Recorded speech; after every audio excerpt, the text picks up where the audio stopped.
Excellente, excellente. Welcome everybody to Tanked Up, the podcast all about craft beer and video games. It's episode, I think I said 265 just now. I think that's right. I'm one of your hosts, Ben, here with the lovely Lucy. Hello, thank you. It's all right. And the astounding Aadil. Hey! Exactly. Astounded Aadil, perhaps. If you're new to us, we're a podcast all about craft beer and video games. We're going to drink some beers, talk about them, and talk about video games, video game culture, the industry, what we've been playing, normally what we've been playing. Let's start, as we always do, with beers. Lucy, you're still on your little vaccine check, so you're having another week off? I'd add some beers on the weekend. Just nice. Good. Having a few more days off. I'm new to this podcast and I forgot the beers and the game, so yeah. I don't know what I'm doing here. I just turned off one day. Just want to hang out. That's fine. Turn my camera on. Yeah. Seems reasonable. Just sit there, work away, and me and Aadil can just chat. You can just sort of listen in. It's fine. Nice. What are you drinking? I saw a big mug. Oh, tea. Just normal, good old English breakfast tea. Ah, the classic. Perfect. Perfect. It is. Cool. Well, I shall open up the beers this week then with a beer from Unity Brewing Company.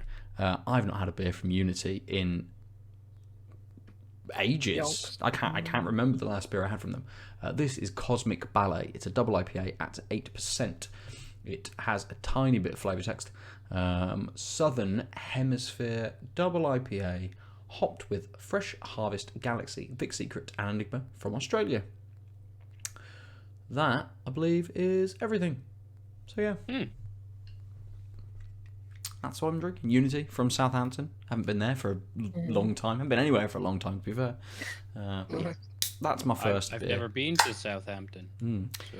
I think I've driven through Southampton, that's about it. Yeah, of note, I've got friends there. That's the only reason I've been, really.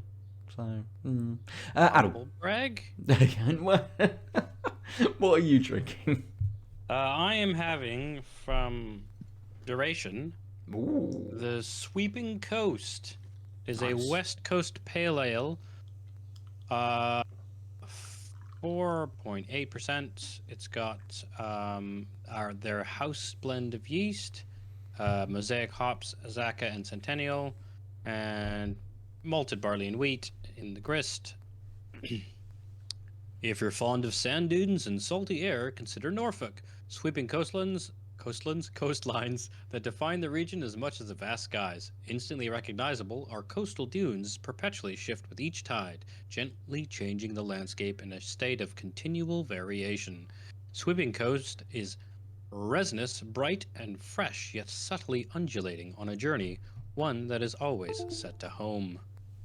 Nice. Undulating. That was a lot. I mean, it was its own undulating journey of flavor text. It truly was. Oh, you can Nice, smell that. nice. Again, duration. Oh, God. I haven't had duration No for one ages looked. either. The pour went wrong. I took it off camera. That's how bad the pour started. Like, Wow. There. Wow. Yeah. I mean, You'll learn how to pour a beer one day. it's this camera level height that makes everything slightly more obtuse. Also, You there's pour. a cat yelling in the hallway. well, this is a thick old boy. This Cosmic Ballet from Unity. It's kind of like double IPAs of old. A couple of years ago when it was all thick, sort of juicy looking stuff. It did pour with a little bit of head to it, not much, a little bit carbonated. You could hear it kind of fizzing as I poured it into the glass. But that's gone pretty swiftly. A little bit of mango on the nose. Not very big at all. Really, really light nose. Might be the gin clouding things. I don't think it is, but not the gin in this, obviously. Gin from earlier. It's got a nice full body to it, nice and thick. It is an old juice bomb. It's an old juice bomb of like what 2019. 17. What is time? Yeah, I mean exactly 2010 maybe. I was drinking much worse beers in 2010. Yeah, absolutely. It's got a nice flavour. It's got a little bit of sort of mango to it, but it does have that kind of very kind of earthy notes alongside that fruitiness. Rather than the fruity sort of flavours being sweet, they sour quite quickly. They're a little bit sort of stewy, and then it has this earthy note to it, which kind of brings things together. But it does have some mango in there, but it's got something else, just something out of reach for my mind to kind of pick up, because it's quite a dominant sort of mango with it leading into that earthy note. So hard to tell, but it's nice. It's very, very easy. The earthiness does leave a little bit of a bitter finish, but really, really light. Like, it's a super light beer. Really light in the nose. Kind of quite light in the fruity punch. It's mostly this sort of earthy note that I'm getting, which lingers and sticks around, leading into that sort of very light, again, light, bitter finish. But it's easy. We'll see if this develops a little bit more as it warms slightly. I took it out of the fridge 20 minutes ago or something, so it's probably only like 6, maybe 5 degrees or something like that. So I'll see if it develops a little bit, see if I get any more flavour from it. But Aadil, has the fizz, has the head subsided slightly?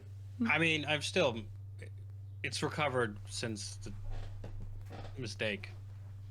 But on the pour, I immediately got that a hit of that pine and well, mostly pine off the pour. And now that I can actually nose it, I'm getting a sweet lemony citrus, and just a light rounding of tropical around that. It's really nice smelling. Like, citrus is a little too peaky to be key lime, but it's got that sweetness and that liminess. Mm-hmm.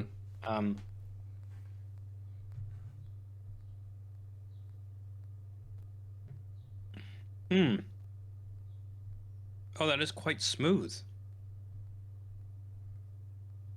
Smooth Corinthian leather. No, sorry, I'm distracted by a furry thing yelling at the door. Which is a change of pace, because usually we start with him in and he's yelling at the door from this side. So, you know. He's like, hey, you've started speaking. Who are you speaking to? I want to come and see them. Yeah, and then I open the door. He's like, oh, it's not me? You're not speaking to me through the door? Well, pay attention to me. Oh, wow. It really is quite a fizzy beer, though. I tried to top up my glass while we were riffing, and... yeah. It happens. I'll just... Dunk your face in it. I mean, I've earned this. Yeah, so it's very similar in the taste as the nose, which I really like. It's quite light is the thing that I'm surprised by. I guess it's 4.8%. It's got these tasty notes, but they're all very reserved. Not quite as like subtle and like nuanced and low key as like Wiper and True, but much closer to that than the average IPA or just a pale ale. But yeah, so it's got that slight pininess throughout. But it sort of starts kind of a little bit of tropicals there, and then it's got that sweet citrus, that sort of generic citrus that has the sweetness, and then the sweet citrusness like stays as the rest of the citrus taste sort of fades away, and so you're left with sort of this light sweet on top of the pininess, which is sort of low level throughout as a finish, which is really satisfying. Which is interesting because there's like almost no bitter. But the actual mouthfeel is a little dry. It's not a wet finish. And so it's kind of the inverse of what I was expecting, which is kind of maybe leaving my mouth wet, but the taste sort of being bitter enough that I would want to quench it. And actually, I'm finding that I'm quite happy with this sort of light, slightly sweet citrus and pine finish. It's the mouth feels a little parched, like I don't have that wet feel. I'll go for another sip. Yeah. Again, but all of this is very low key, so it's not like super dry in the mouth. I could like, the bit that's like I'm feeling a little dry in the mouth is very light. Could easily sit through it, I think. But I do like this sort of surge on a sip. It's like the same taste that the finish is. It just there's a surge of it. It's just kind of one of those beers that has a few things going on, and a couple of them fade away, and the finish is so therefore kind of like an echo of the taste. But then you have a sip, and you're like, aha, right, all these things, and nothing's different. It's just like more powerful, which is really interesting. It's quite a more. I mean, I don't know about undulating or whatever they said before, but it is sort of bright and fresh in the start, and then the same things are in the finish. And I think that's what I'm saying is when I take another sip, it's like it's refreshing, literally and figuratively, literally and literally. Two different versions of refreshing is what I mean. I'm feeling refreshed, but also it is like the fresh part is coming back. It is refreshed. Nice. And which just makes the sort of cycle of sips really easy because it's the same loop of flavors. It's just intensity, I guess, for the most part. Yeah. Really interesting. I don't remember the last time I had such a beer where the tastes were very much the same throughout, yet it wasn't boring. Does that make sense? Yeah. Okay. No, Yeah, absolutely. Nice. Again, Duration is a brewery I haven't had for a little while. I had a couple probably this time last year. I remember picking up a few when we first, not even this time last year, a little bit longer than that. When we first went into lockdown in the UK last year, I picked up a couple of their beers, which I'd had before. One about turtles. I don't remember what it was called. And I've had that beer as well. I've had Sweeping Coasts have you? as well. But again, no. Last year at some point. I mean, more than a year ago, it must be. Gotcha. Probably you can even remember. I don't even think he did. I think he just dreamt about it once. It could be. I mean, I do like Duration. I think this is just like part of Ben's COVID madness is that he's just conjuring up beers that he's had, but he hasn't had. I was like, oh yeah, fine. I've got 4 billion beers on Untapped. Don't worry about it, mate. It's fine. I've had all the beers. I've done them all. Might be interesting to see who has the most unique beers on Untapped, just to see what. I see some numbers. I mean, isn't that like the whole point of Untapped is so people can collect some sort of metric? Yes, completely. It'd just be interesting. Like, it's like the gamer score, isn't it? Like, who has the most gamer score? How much time do these people have? Who has the highest Untapped unique beers to know? Who's spending all of their money on beers? I use it because I literally can't remember anything that I've ever drank. So it's like, did I buy this beer literally last week? Let me check Untapped if I had, or instead of just going through like order numbers in my email, it's like, did I? Yeah, it's because my memory's poor. That's why I'm on Untapped. It's fair. I was going to say, it's great. It takes you 30 seconds to add a beer to Untapped, and realised I haven't added a beer to Untapped for about 3 years. So it might take you 30 seconds. Still another 30 seconds you've got to find. I have a terrible memory, and I've just made peace with. Is it a big deal if I've had this one before but can't remember it? Nah. The thing is for the podcast, but then sometimes the bad ones, I'm just like, I don't want to rebuy this. Yeah, that's fair. I don't want to have that same, revelation. It's like, I don't like this. But again, the idea of craft is that it changes. The recipe changes, the malts, the quantities, and things like that. So yes, you can have the same beer, but it can taste different with each batch that you have, unless you're that next kind of level up and you're BrewDog and you're brewing to the same recipe every time for certain beers, or some of these breweries like Northern Monk and stuff. I've noticed recently that some of their beers that you have in like the supermarkets, so like New World IPA, which I haven't had for a while now. But it changed a little bit and wasn't, it changed between batches because they changed the recipe a little bit, changed the ingredients, and whether that's to do with economies of scale, sourcing ingredients from different places, and those sorts of things will have an impact on the way that beer tastes. So we will repeat beers occasionally, but never. We don't do the same beer week in, week out kind of thing. You know, we may have the same beer 6 months Welcome to later. the Corona cast. Or, yeah. Yeah. or a just year if later. I really enjoy a beer and it's like this was the stout I liked the most this year or something. Or Yes. what was the name of that Equilibrium beer that I really liked this year? Fractal. Yeah. Yeah. Can look at Untapped. I remember your beers. I can't remember my fucking beers. Well, I mean, part of it is I think you write it down and you actually. That's true. I don't know.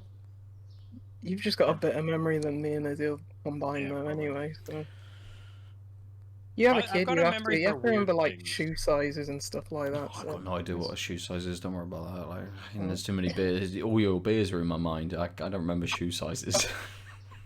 At least you remembered her birthday. Yeah.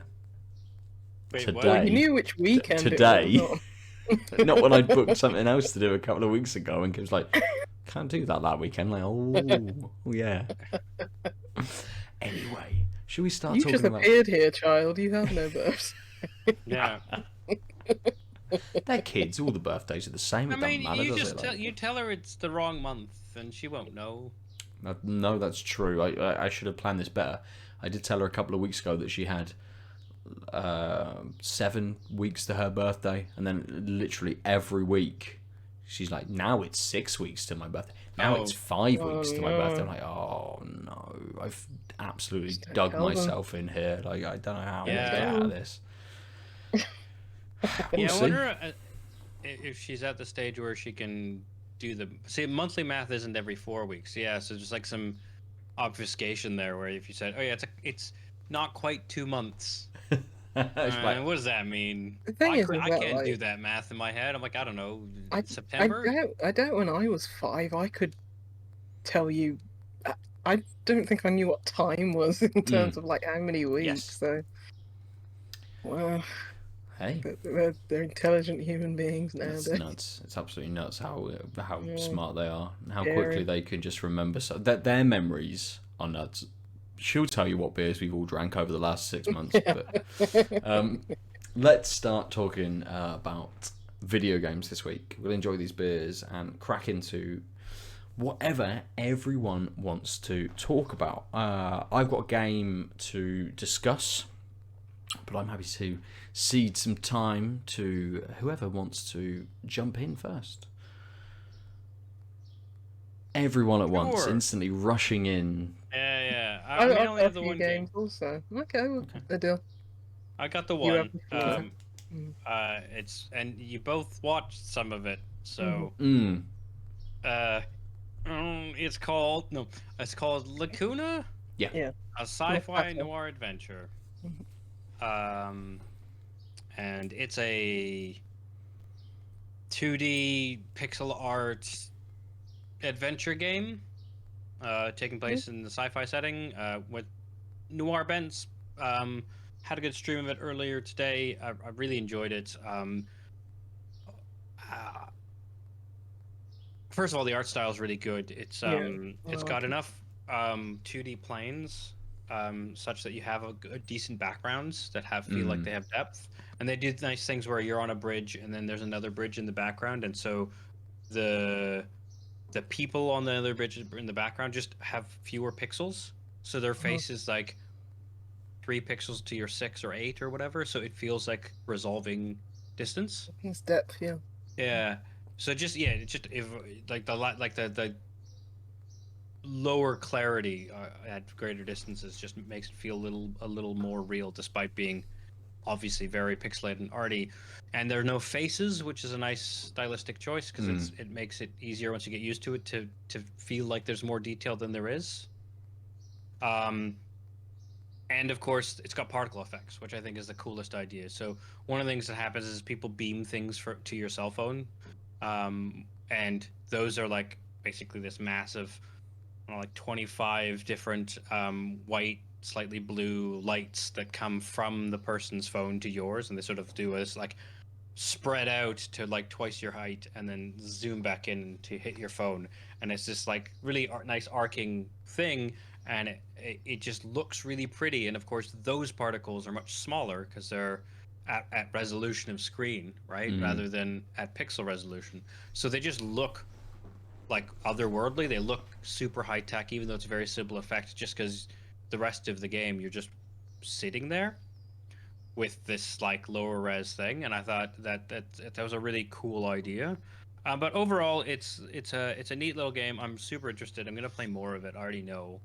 And basically, you start with a prologue, which is a good onboarding technique of people on some new colony, and the colony, spoiler alert for the first 20 minutes or whatever, colony blows up essentially, and there's a big mining catastrophe essentially, and you and not many people survive. But it's a good way of onboarding you with the things while giving you some narrative exposition. Yeah. So, and you're like a kid who's new to the city, so it makes sense that you're learning stuff, which I think is a very smart way to do onboarding instead of I'm the grizzled detective who does a lot of monologues, having to be like, and how do I walk left and right? Right? And so by having the like all of the most of the instructions except for deeper things in your cell phone are sort of going through as the child who's new, and you're already in this sense of I'm new here, I don't know anything, I'm learning. I think is a very shrewd writing and design thing that can easily be overlooked. And then so basically what I like is when it like is teaching you things, or when new things are happening, it shows you like a blue ghost. So the first thing you see is A and D are left and right, and there's a blue ghost who moves to the left, and then so it shows you where to go, which I just think is again a really neat way. And like when it teaches you how to interact, the little ghost goes to the door to the elevator and pushes a button, and the door opens, and that lets you know that I need to move towards this thing, then I can use interact. And it's just a tighter way of like saying press E to interact, but also like just if someone was new to this type of game or whatever, it's just a little more hand-holding during the hand-holding thing that's visual and not just a piece of like you should know to do X to interact, and then be like, okay, well, what am I interacting with? Like, it's just, again, I think a really good quality of life thing that clearly thought about how to make that painless. Yeah. Which flips to, so the basic premise of the game is you're trying to solve different parts of a crime that happened. There's an assassination, and there's subparts, and basically you have like news articles you can read that give you information, and then you have sheets, which are basically like submitting reports as a cop. And you're taught all this as the child by doing their homework, which I thought was really smart. Because it makes sense. How do I do this? It's my new school. Well, you do this. And also, there's no takesy-backsies. We're a terrible school. But also, there's no takesy-backsies on a police report because it's a police report. You're saying this guy did it, or this, right? Makes sense. I really like that part about it. Like it throws you kind of into the character. So you get that tutorial level with the kid at the beginning, but also from what I watched you play, there's a couple of elements which I really like about it. So it's the timed dialogue as well. So you have when you're talking to someone, a timer will run down when it wants you to respond or ask a question or something like that. I really like that because in real life, someone wouldn't just stand there like. In real life, you deciding what to ask me? Wait, you don't what call do you do? Twitch chat on the phone to say, what do I tell this person? But also, your choices have, or at least currently, I don't know how far you went through because I had to jump off watching you play, but there is the kind of appearance of consequence, right? You have said it is this, so this is now what's going to happen. You know, there was a point where, just I think just before I jumped off, where you'd kind of solved a part of the case that you were doing, and that it had implicated somebody else. And you know, the way that you were playing it was like you could ignore this person, or your partner had basically said, should we take them in? And your choice was like, nah, leave them alone, or yes, let's arrest them. And that has a consequence, I would think, at some point. I'd like to hope that it had a consequence at some point.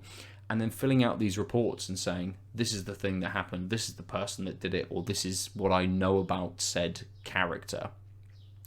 hopefully has consequence. And it feels, at least in the way that they've implemented these things, that it would have consequences. So I don't know whether that has had consequence yet for you. If you've got anything you can kind of extrapolate on with that, but Yeah, not so much yet, but it also feels. I mean, the thing that they say right at the top of the game is, like, it auto saves, and there's no it overwrites. There's no way around this.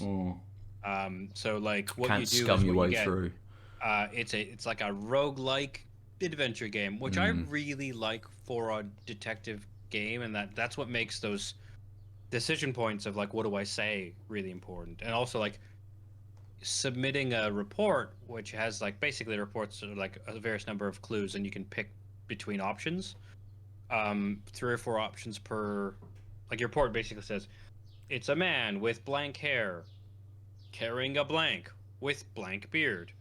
There's only 3 or 4 options, so you could brute force it with save scumming, but like you can't, because if you get it wrong, I don't know what happens, but like even just knowing that it overwrites is enough for me not to really play that way. Yes. Although there are multiple save slots, so like you could maybe do something about that. But what I like, yeah, I think that's really integral to like how I was feeling with the game. And like once I started playing as kind of an asshole detective, like my asshole partner, like just slightly less bad than him, it was like, okay, well, this is what I'm doing now. This is how we'll see how this goes. Yeah, so it's really tight. I actually wish the writing was more overwrought when he does his monologues, just because noir is a very silly genre in the sense of like, Fenner on the chat was like, "Oh, I expect more like Raymond Chandler similes."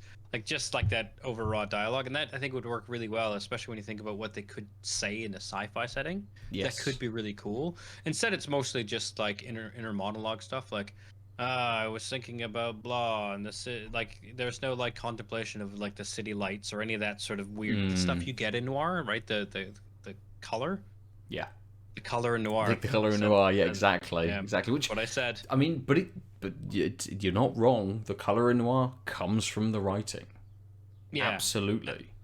And I like one of the first choices you have with your character is, whose name I've already forgotten. It's NC Noel Coward. That can't be right. Neil Conrad. Neil Conrad, thank you.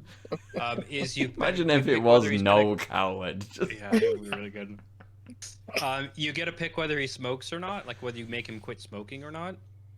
And I'm really hoping that because I've picked a smoker thing that'll matter. But I have a noir detective without, being a heavy chain well, it's also smoker. a post-cancer society, they said, so there's no harm in smoking, which is a nice touch, Oh, because then you're like, okay. yeah, Do whatever the hell you want. yeah, I want to Neil live Diamond or in whatever your name is. Noel Edmonds. Yeah, there we go. But yeah, so Your I really partner's like Mr. that. Blobby just blasts into a room and fucking destroys everything. Like, Oh yeah, that'd be really good. So the only thing I really like it. I the story seems to be going somewhere. It's so far it could be. It feels like it could be on rails a little more than I suspect, but I won't know until I play more. Just because, like, one of the things about the writing is how branching it is. So like when I submit a thing, they're like, "Hey, yeah, because of this, that, the other thing," which are the 3 clues that I based my reasoning on.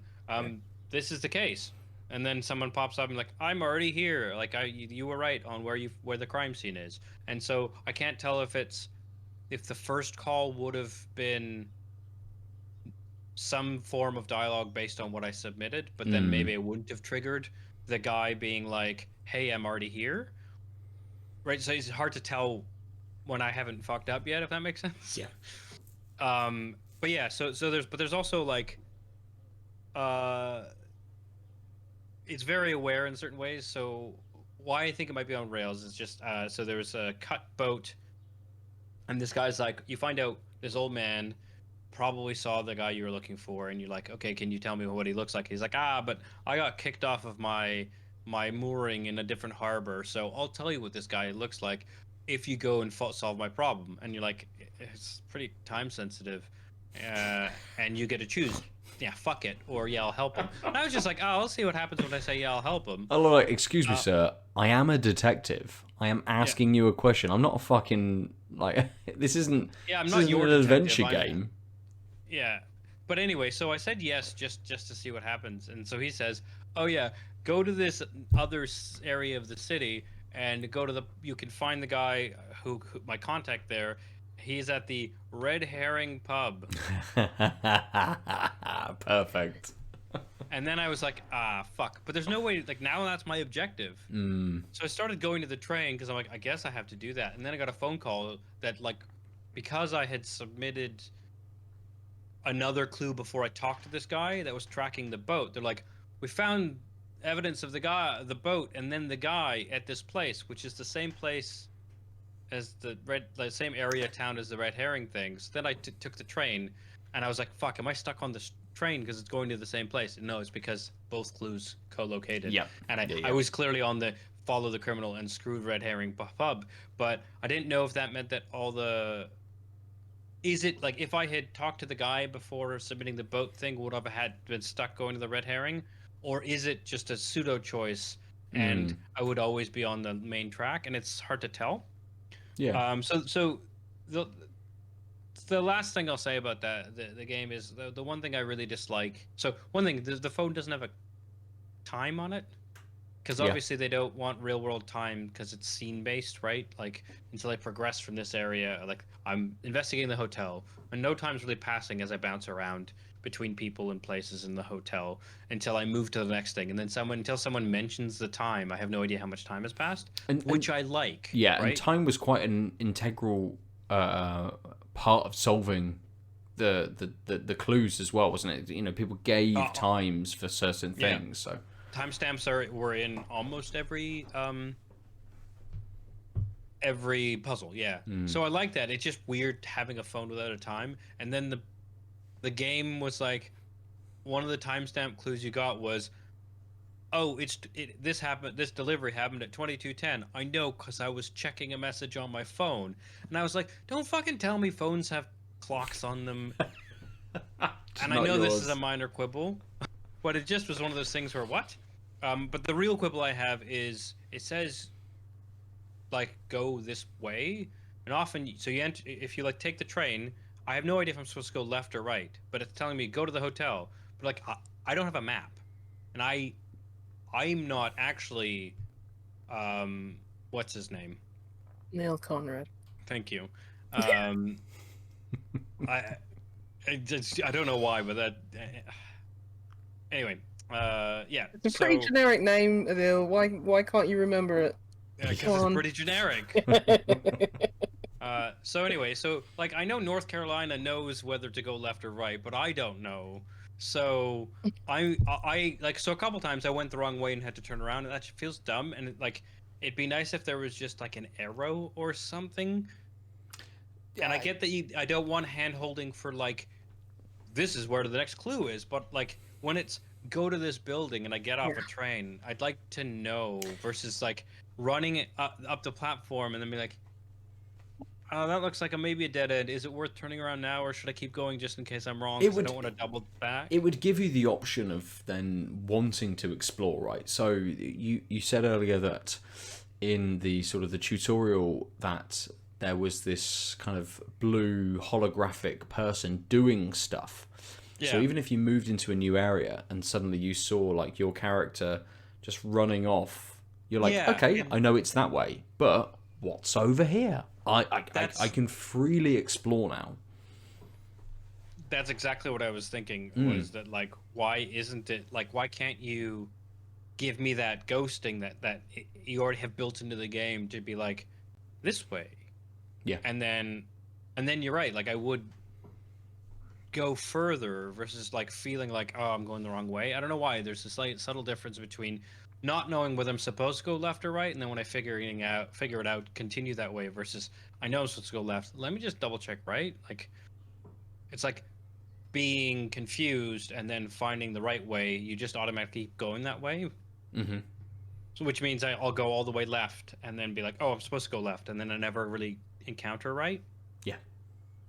which is it's minor, but it's just a little weird, mostly because it's a type of thing that's throughout the whole game. I'm going to new scenes, and I'm like, which way, right? And so it's one of those things where, like, unlike the clock, which except for when they put a button on it, wasn't. Then I was like, oh, for fuck's sake, people! Like, I could get used to the fact that there was no clock, right? This is every new scene, and I'm a detective trying to solve a crime across the city and probably off planet as well. I'm gonna hit these moments like every 10 minutes at least, right? It's just suboptimal, and because like they had a mechanism to do it, it was just kind of disappointing. But other than that, I think it's really good. I think the writing's good enough. The puzzles are pretty deducible overall.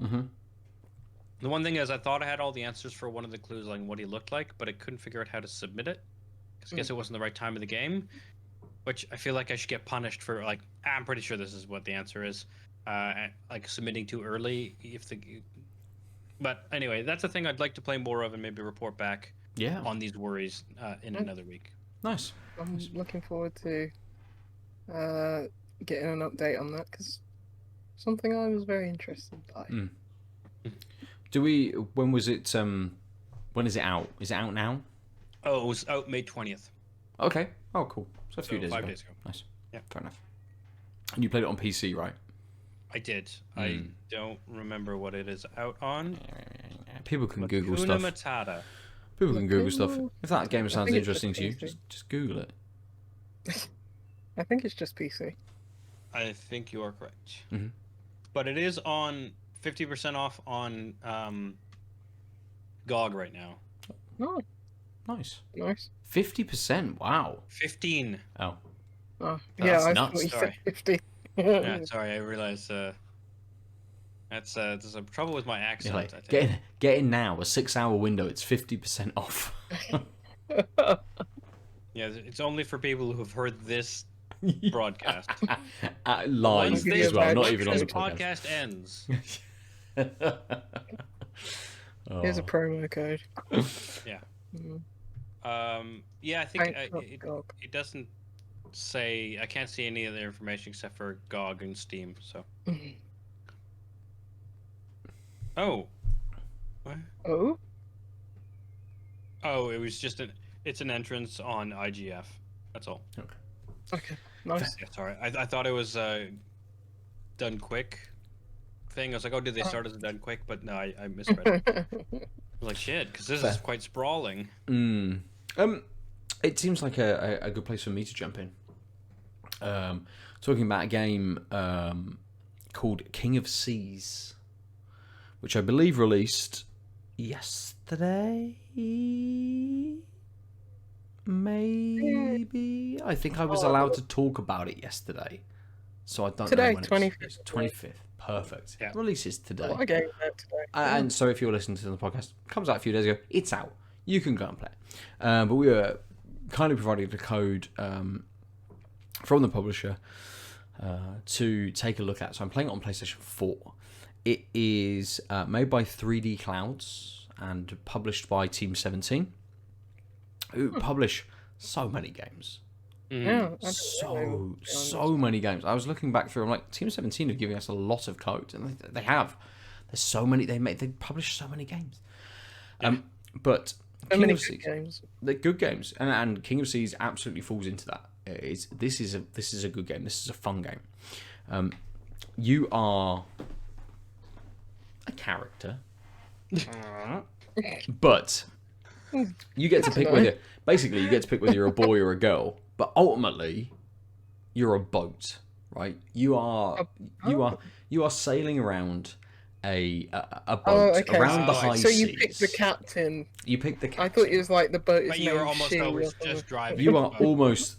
You are always driving the boat unless you dock and you have a couple of things to do. But I'll get into that in a moment. But so King of Seas is like a pirate game.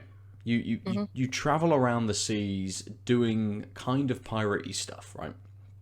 And the closest game I can kind of think of to the way that this operates is something like Sunless Skies. So it's got this slightly top-down kind of view. It's this sort of tank control kind of motion. So you turn left and the boat will continuously turn left. You know, it's not kind of, it's not a twin stick shooter where you point up and it will move up and then you spin round. It is just sort of point left and open your sails and you move. And there's 3 speeds: slow, quite slow, and immensely slow. But I imagine that will open up the more, you know, with the better ships I open. And it is an RPG, so it has a few of those kind of upgrade and talent elements to it. But so far, I have not done a huge amount of the story because it's just quite enjoyable sailing the seas and fighting other ships and discovering islands and looting little shipwrecks. And if you loot a shipwreck at night, they occasionally turn into a ghost ship, and then you're just harried constantly until you either defeat it or you're defeated, essentially. But it has this very, very satisfying kind of core element to it. It is a fun game mechanically. And then with that, they have this kind of RPG story. And yes, you pick whether you are a boy or a girl, but you are the son of a king. And story-wise, within the first bit, you kind of go on a mission and then get exiled from the kingdom. So you're hunted, you're blown up, and then some pirates pick you up, and you start a life on the high seas, kind of as a pirate. You're giving a ship, and you know, generic kind of pirate story stuff sort of happens. Oh, there's a big octopus. Is there? Ooh, I haven't got to a big octopus yet. Ooh, shit. Okay. Wait. There's a kraken. I want a big kraken. I want a kraken. I haven't got that yet. But I again, as I say, I haven't. Why isn't there a kraken game where you play as a kraken? That's carrion. No, you need to be in the seas and you need to kill Jack Sparrow and pirates and stuff. What's the game called? Is it Salt? Where you could like control kraken. Really? No. I'm Yeah, looking I this played up. it. Have a look. It's like you're not on the seas, but it's got a very nautical. Yeah, I enjoyed that anyway. Fair. Back to you. And so yeah, it's got a satisfying little loop.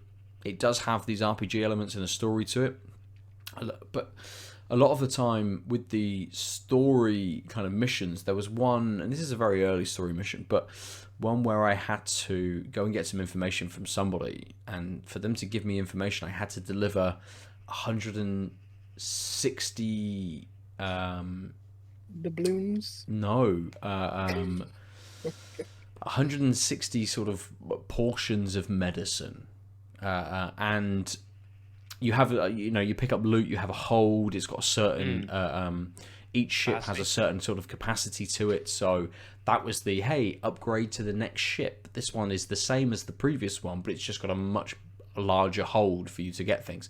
And so I traveled the world looking for medicine, trying to buy it in different ports, and sell off the things that I kind of looted in the sea or on the land.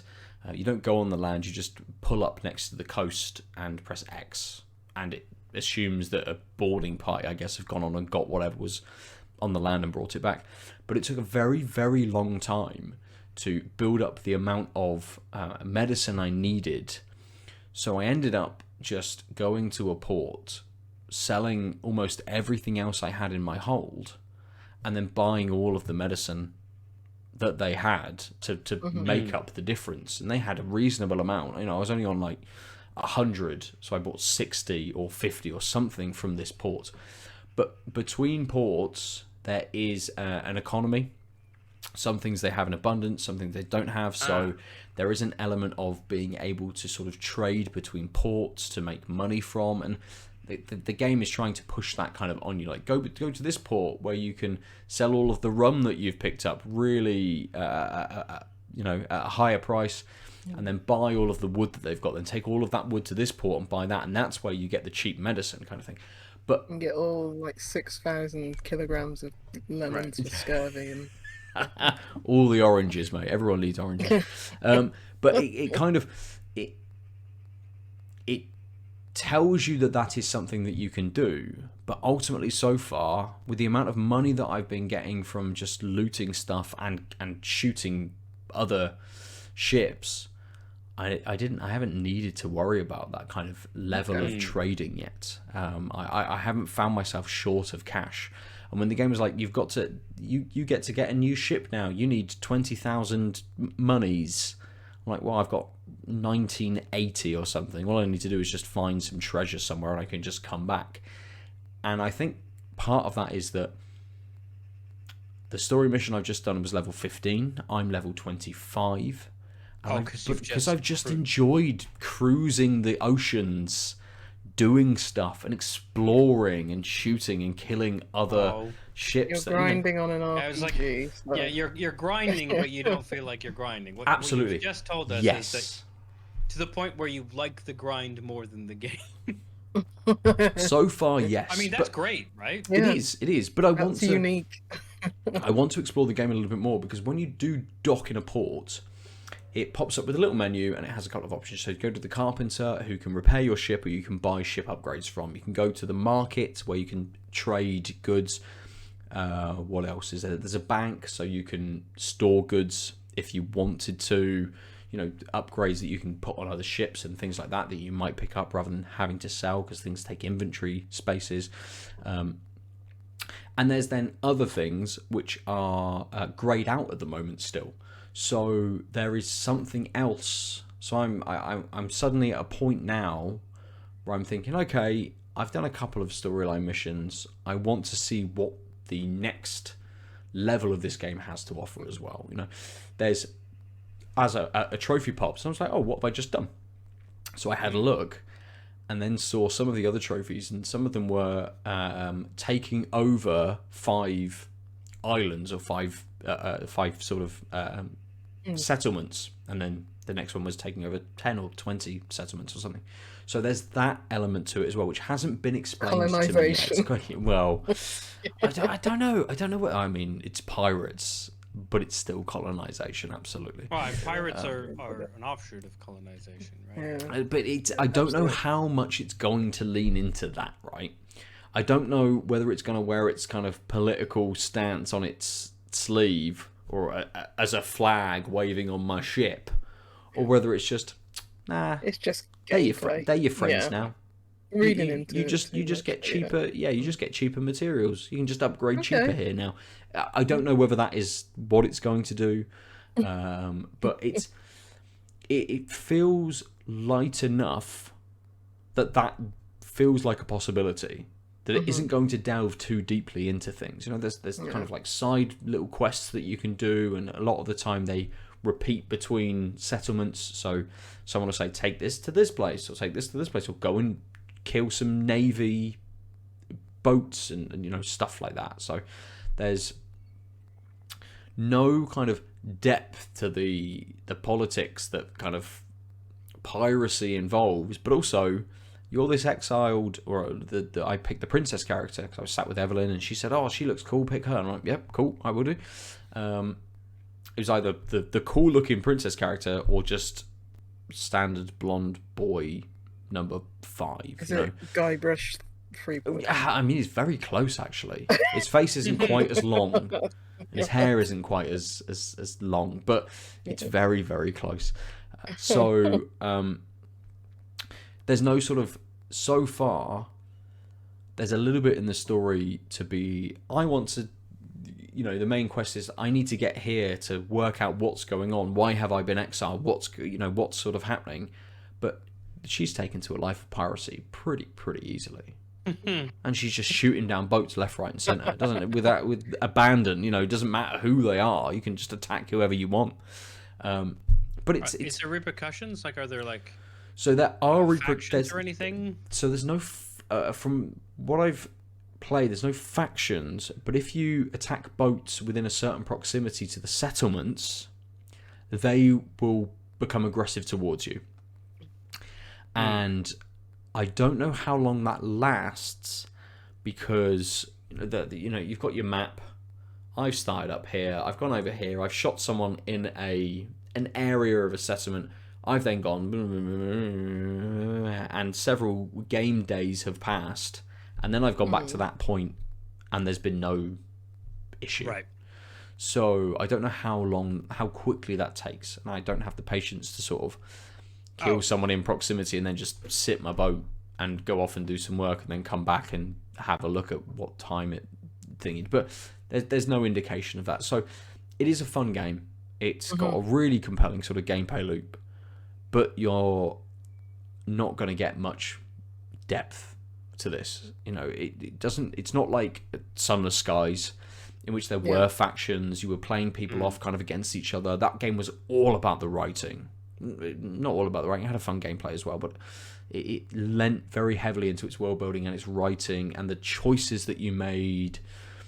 This doesn't feel like that. Yeah. Sunless, is it Seas? Was that the first Sunless one? Seas was the first one, yes. Yeah. I mean, that's got a much more darker, grittier tone. This seems much more upbeat. You just completely. As you say, just staying in the seas and having fun. Yeah.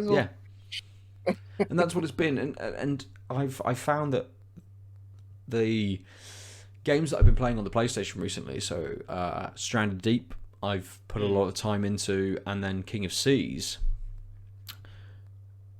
are kind of not that heavy, which is great, because the time I'm actually getting to play the PlayStation is about 30 minutes a day when Evelyn's come back from school and we've hung out for a bit and played, and then she says, can I watch something? Are you making dinner yet? Can I watch something? And I said, yes. It's like 4:10, 4:15. You can watch something. I'll just play I will make dinner, but in like half an hour's time, I'll just play this for like half an hour.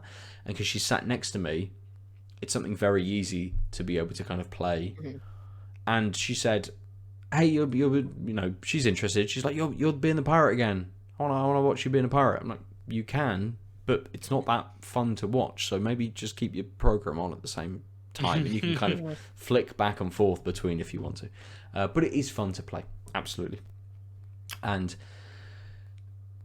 I want to sort of delve into that next step, that next level, to know whether taking over settlements and how that plays out, whether there is consequence to that sort of thing, or if it is just you now rule the high seas and everyone's your friend. I mean, so can I just ask, with the, seems like one of the main upgrade paths is your ship, given that you are your ship essentially. Yes. Is there like different places where you get different ships? No, so you can. I'm just wondering, like. So you can. There's 5 or 6 different ships. Oh, but you know of them already? Yes. So as soon as you go to the first town and the carpenter, you can hit buy ship, and it shows you all of those ships. And you're the only thing that's locking you off, I think, is just the amount of money that you've got. So there was the quest that I got said upgrade to the next ship, get enough money to upgrade to the next ship. But within those boats, you have upgrades as well. So you can upgrade, you can pick up items. So you can have different cannons, you can have a different hull, you can have different crew, you can have different sails, and each of those will add to your attack, your defense, or what's the other one? There's this, like, it's not speed. No, there's this like voodoo element to this game as well. Where it's not just you're a boat and you fire your cannons. There's this voodoo element. So certain people have like powers. So you can be sailing along and you can fire like a fireball from your ship, because one of the crew on your ship has an ability to do that. Or one of the abilities I've got at the moment is to fire off a load of fireworks, and that then slows ships in your kind of radius down. So, it makes it easier for you to loop around them and fire at them a couple of times before they kind of get there.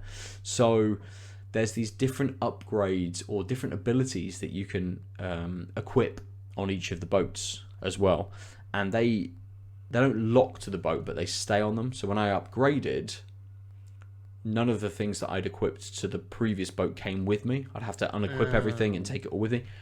But that's fine, because you are constantly hammered with loot and upgrades and different things to equip and stuff. There's no issue with that whatsoever. I did feel like there was a point where I felt a little bit outgunned, but I think that was more to do with the strategy I was taking in terms of dealing with enemies and how I was playing, rather than being underleveled or unequipped to deal with it.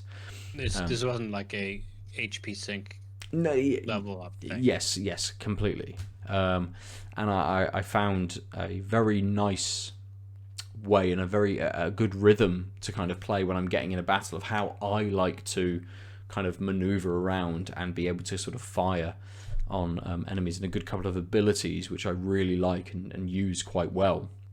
So I think people could tailor it a little bit to their sort of own style of how they want to do it. You know, it's always going to be the same. You're a ship which takes time to sort of turn and things, and as I said, there are 3 speeds. So, you know, reasonable strategy, you turn quicker going slower.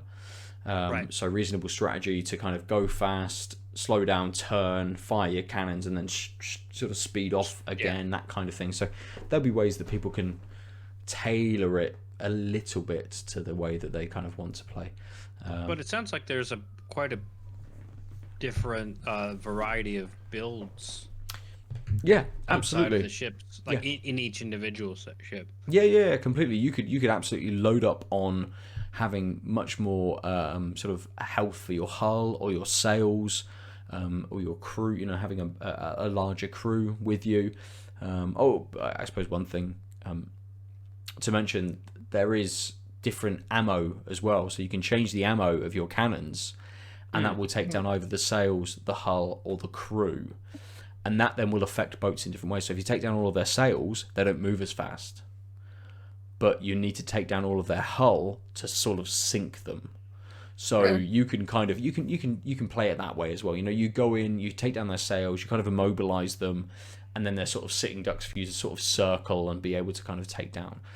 So there's lots of variety in sort of what you can do and how you can build out your ship. Absolutely, you could be just a tank that just fires off a fireball, which just burns them for a little bit and slowly, you know, a little bit of damage over time, slowly burns them. Just let them chase you, shoot you a little bit, and then just burn them down again, because you've got so much HP, you can allow that. And then you sit and you repair and just go sort of after the next thing. So yeah, there's a lot of variety in how people would play to kind of keep you going. And I'm playing on difficulty number 2 out of 5. I was too scared to go on difficulty number 3 because there is an essence of like permadeath to it.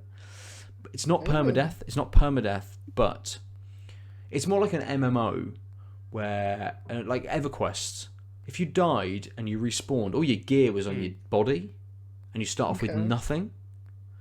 And I was too scared to jump up to the next one. I'm like, no, I've not played this game before. I don't want that. You know, if I die, and I've died in some absolutely stupid ways. Oh my beauty! I've just sailed into a barrel in the sea, which has exploded me. Whilst I'm sailing away from people chasing me and thinking, I'll go around the barrel and then loop and they'll arc into the barrel.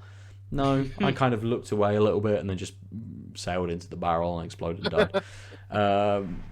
So there's, you know, if I had have that kind of permadeath thing on it and all of my inventory had just been gone, then I'd have been very, very unhappy. And I'm glad that I didn't do that and I elected to be a baby and just play on slightly hard, but not too hard mode. So I appreciate as well that there's this level of difficulty to it too. But yeah, it's fun. It's really fun. I don't know how much it is. That's something we could probably... Oh, my telephone decided I plugged it in. It's making noises at me. I did have it up on Steam. I did. Was it 19? It's £19.99. Yeah, it's the same. It's the same on PS4 as well. Mm-hmm. Yeah. King of Seas.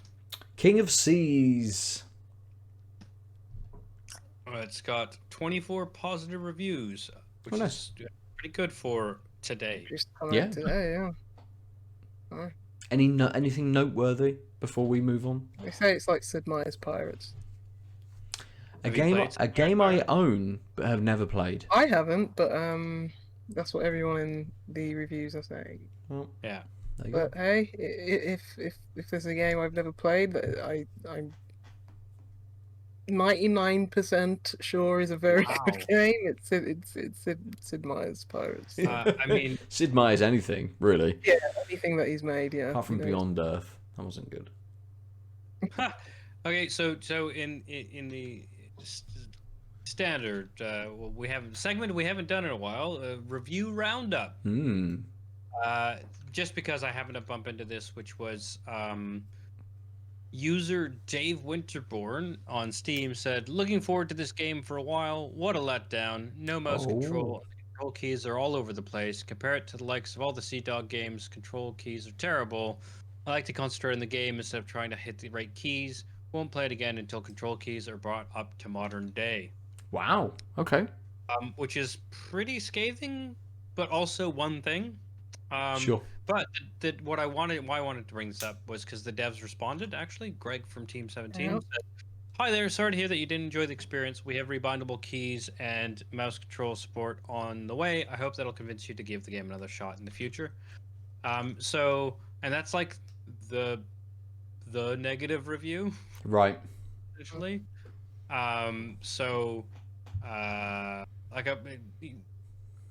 Everyone else seems to like it. I think it's worth noting for PC people if the keys are bad, but also it has full gamepad support, and I'm guessing the gamepad controls are standard in the sense Yes. of they make ergonomic sense. Absolutely. Yeah, they do. Yeah. Your copy, yeah. But yeah, I mean, if that's the only bad thing, I get that that's frustrating, but also it's a keyboard game. Yeah. I don't know what the keys are by default. So yeah, useful to know, but mostly I just want to commend them for having day one, just someone on their team being like, I think Team 17 are very good at that. It's like someone, it's Steam reviews, right? Like someone has the shitty job of being like, oh god, there's a negative review. What's this about? It's like, oh, actually, this is something I can comment on, and I'm gonna take they've either someone's taking the time to do this or they're paying someone to take the time to do this. Either way, it's good to just like look out for things like this, which is like a review that wasn't great but was about a feature that they can fix rather than Yeah. I'm sure the dev probably already knew that would be a. Yeah. Usually when they know what the reviews are going to be. Yeah, I know what people are going to have issue with. So. Yeah, but bothering to I think it's really important that when studios and it tends to almost always only be the smaller ones, right? But I mean, I like Steam because there's always somebody who has asked the question before you. Yes. You know? Yeah. Because I'm just like, I just want to know how long a game is. Not because it's like that will, influence my purchasing decision. I'm like, I'm not one of those people like, oh, it was only 2 hours, yet it was £10. It's like, people worked on this, for a 2-hour game. That's £10. It's still quite ridiculous. You just want to schedule your time in, development. Right? Exactly. That it's like, do I have the time to play this now or this weekend or something? Yeah. There's always someone who asks that question for reasons that are kind of crappy, but yeah. But it helps. It helps. It helps exactly. me. Yeah. Yeah. Good. Should we open up some more beers, and then Lucy, we can jump into what you'd like to discuss this week. I'm going to open a beer, which is a collaboration, the Oaked Imperial Stout from Alpha Delta, North Brewing Company, and Tartarus. This is... Oh, hang on. No, maybe it's called Tartarus. And like that level in Hades. I mean, it's an entire area of hell. Yeah. Maybe it's called Tartarus. It's... I get my general knowledge from video games. I'm sad I missed a fish and chips condiment joke. Yes. talking about the sea. I was Oh, yeah, watching wow. I was watching Lucy process my bad joke. That was amusing to me. Those on the video or the audio podcast missed some thoughts. So this beer doesn't give me much. This beer gives me almost nothing. I think it's called Tartarus rather than it being from someone called Tartarus. But it's Alpha Delta, North Brewing Company at least. Yeah, it's definitely called Tartarus because Alpha Delta then say collaboration with North Brewing Company. An oats imperial stout. That's pretty much all I get. It's 10.5%. Sounds good. Sounds Wheat, good enough barley, for me. oats, hops, yeast, dextrose, lactose, vanilla extract. Oh wait, There you go. Tartarus is a beer company. Yes, Yeah, yes, they I was are, just which is Googling why I it. thought it might be with them, Right. but it obviously isn't. It's just called Tartarus instead. I can't wait for I don't know, fucking. Oh my god, my back! I was just a BrewDog to come up with a Corona beer. There we go. I couldn't think of two beer brands. My brain went blank when I was trying to make this stupid joke. Editor, cut this out. I miss being the editor. Just. Done. I'm absolutely going to do that. I'm going to pour this beer though. What are you drinking next? While you Adam? pour that beer, I'm going to. So I actually picked these beers because they look really good together. Hmm. So I'll remind you what the duration looks like, and then Yeah. here is the boundary. Ah, nice. Look at that! Look at that! Pretty good. Look at those color palettes. But also, I have to laugh because picking this one because of its similarity to this one, but this one is called the Very Unique. So this is the Very Unique from Boundary. It's an IBA dry hopped with Strata, Simcoe, and Cascade. The artwork is by John Robinson Art. It's 6%. I like the artwork a lot. It honestly was like, yeah, I'll go for this. I like Boundary. Sometimes, you know what, the tin does it because, I mean, Yeah, also sometimes. three decent hops from a good brewery. Not going to complain. Yeah. Good. Um, Well, I The just aesthetics matter. pap agreed. the beer quick. And I can tell you about it because as soon as I was pouring it, I instantly got hit on the nose with a ton of chocolate. Absolutely loads. And that vanilla as well. Yeah, and that vanilla. When you're getting close, that vanilla is very, very big. I picked Alpha Delta. I don't know if we'll talk about it just for a moment, but I picked an Alpha Delta beer because they were chosen as one of the Raise the Bar breweries for the We Are Beer festivals. So, you know, we had Tom on a few weeks ago to talk about the Bristol Craft Beer Festival, which we have now found out is delayed. And is now going to happen. That was going to be my second segment if we had the time. Sure. I mean, we can talk about it very, very swiftly, but yeah, it's been delayed because from the explanation they gave, there was some issues that Bristol City Council imposed on them that they didn't feel, if they complied with, would suit the festival, I guess. So they have pushed it back to a weekend in July. Was it July at some point? Yes, it is definitely a weekend in July. Or the end of July, something like that, isn't it? But I picked Alpha Delta because they were picked as one of the Raise the Bar breweries for that. So normally in those festivals they have a few breweries who are kind of upcoming, kind of new. I know Newtown Park, Attic, were also picked for this year, but I've had a couple of Alpha Delta beers and they've always been good, so you know, it seems like a very strong choice for that. And just from the nose from this beer, strong straight away, as you would expect. Glad to see Attic among them. Attic are very good. They are Repping Birmingham. Ooh, wow, fuck me. I mean, I'm done. I'm not going to talk about it. So I'm just going to chill out and drink this beer. You guys crack on. from the notes on the website, it says that it's very smooth. It is. It is incredibly smooth. I'm just gonna say words and you can just nod. You don't even have to speak.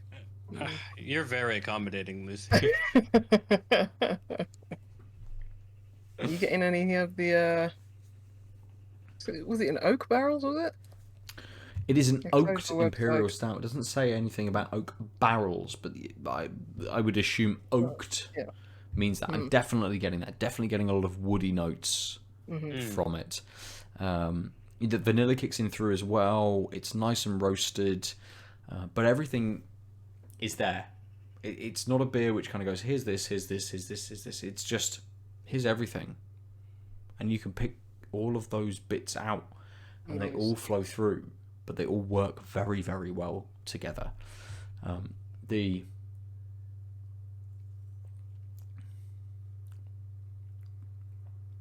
It does flow a little bit. The vanilla kicks off a little bit bigger, but then the kind of the oaky note sort of sits sort of in the background, and that roasted, very, very sweet chocolate, because this does have lactose in it, I think. I don't call it a milk stout, but it does have lactose in it. That's that sweet chocolatey note kind of just picks above the vanilla. The vanilla does stay, it just subsides very slightly, and that woody note, it's kind of, the vanilla's here to start with, the woodiness notes down here, and the chocolate's kind of in the middle, and those two kind of just, the vanilla and the oakiness kind of just change positions as it kind of goes on and sits in your mouth a little bit. But it's lovely. It's lovely. I think a little bit of that sweetness comes from it being 10.5%, and they're not afraid to kind of hide that. It does work very well with it being an oaked or a barrel, possibly barrel aged kind of rum. Fucking hell, thinking about pirates too much. Stout. Whether this was aged in barrels, or I know there's ways of people don't kind of barrel age things now. They do stuff with like wood chips and things as well, don't they? So this doesn't give me any information about that on the can, at least. Let me go back to the website. Alpha Delta Tartarus. Alpha That is Delta. what I want. I had a hemp beer from them. That was really good. That must have been like 2 years ago now. Aged on oak spirals. So. Right. I don't know what that means. What's a It spiral? means like flakes. They got You some think? wood chips Like off. shavings? Yeah. That's what I'm getting from it. And I know nothing about making beer. So I'm getting that from the beer, absolutely absolutely, as well. wrong. So it's very easy. This is just really nice. It's a really lovely flavour. It's very, very easy. It's not giving me much apart from being chocolatey, bit of vanilla, a lot of oak, a nice woody note to it. It's not doing much else, but all of those work very well together. So it's just a very, very pleasant flavour.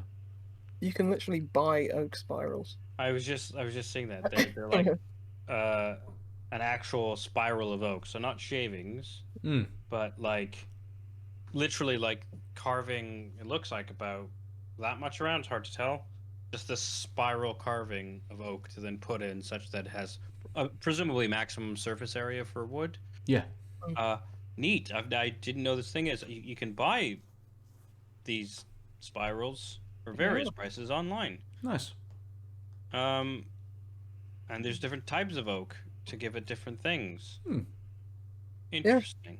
So it's like chips, but except it's just Bigger. Something you can kind of reusable. dip in and out a little bit. Yeah. I guess it's been infused like would. I mean, there's lots of potential with that, isn't there? Yeah, I mean, one of the things why you use bourbon or sherry casks or something is so that the taste of the previous thing comes out. But if you're just looking for that oaky flavor, then fresh oak is what you want, which is why bourbon needs fresh casks, while a whiskey from Ireland or Scotland needs we've already used casks. Mm-hmm. So I could imagine that you would get like just an American oak or a French oak to give it anything you're trying to infuse an oaky taste. But then presumably you could then Or an English oak. reuse one, right? Like, I don't know. Get that flavor. Yeah. Get your In the money's same way the barrels work, right? Get your money's worth. Just double dip all of your oak constantly. I mean, that's essentially what like the whiskey industry does. Yeah, right? so Like bourbon yeah. makes a cask, then they collapse the casks and they ship it overseas, and then the like Scottish distilleries use them. Yeah. Which is crazy, but it works. Yeah. Whiskey tastes great. Bourbon aged whiskey. Anyway, bourbon barrel whiskey. Let me talk to you about my beer, rather than trailing off about other alcohols. Nose, much more tropical, bit of pininess. Much more like a clear piney than like a resinous. It's not the resin pininess where it's like, oh yeah, the sap from a pine tree. This is like the needles. This is like that very clear. I enjoyed your facial expressions, Ben, because at first you're like, I don't follow what he's saying. Like, oh no, I get it. Yeah. It's fine. And it's got like I want to say, might be kind of generic tropical taste. I'm not getting like somewhere tropical mango, but none of those specific notes. Just like that sort of juicy vibrancy that you get with tropical fruits. Mm-hmm.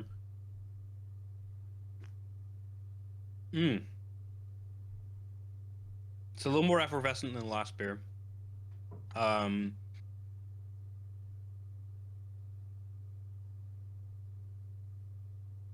actually has a bit of this sweetness, almost mango, with a bit more mango-y on the initial taste. And then this, yeah, that pininess that came off the nose kicks through. This is super interesting. There's like this sweet, kind of dilute mango taste. It sort of ebbs and flows. The very beginning of the taste, though, you're like, oh, there's like, I think part of it is just this, like, you can see it. It's not that bubbly, but almost all, because it's this hit of sweet tropical mango-ness with the bubbles right at the beginning, but then they all fade. There's no lingering sort of carbonation that might keep going even on a bigger sip. You're getting this hit of, oh, yes, mango, but then immediately on top is this piney overtone that just stays, and then the burst sort of goes away, and then you've just got this pininess, and it leads to this just lovely bitterness that still has a lingering slight sweet.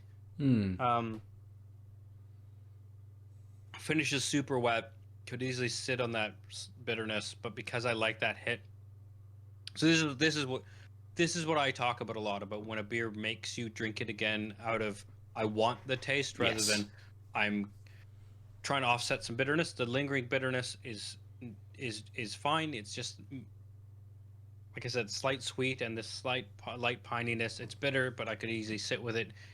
But because I liked the beginning of the taste, I'm going back for it. It's also wet on the finish, so I don't feel dried out. So while the previous beer kind of had an interesting balance because it was like a little dried out, but a little more bitter than I would have thought, and that's why I went back. This is like, I like what it does at the beginning, but I don't dislike what it does afterwards. Now that I've sat with it a bit, there's also some light malty undertones, which are helping carry it through, I think, between that hit of flavor and just sort of pretty light, slightly piney finish. This is really interesting because what I like that first like second and a half the most. It's like slightly juice bomby, but with a pininess that's keeping it from being a bomb. Sure. Yeah. And then it goes to sort of then there's this midpoint like within the second and a half of these two things are balanced, and then the juicy tropical stuff kind of fades out, and you're just left with this, like I said, this sweetness and this pininess.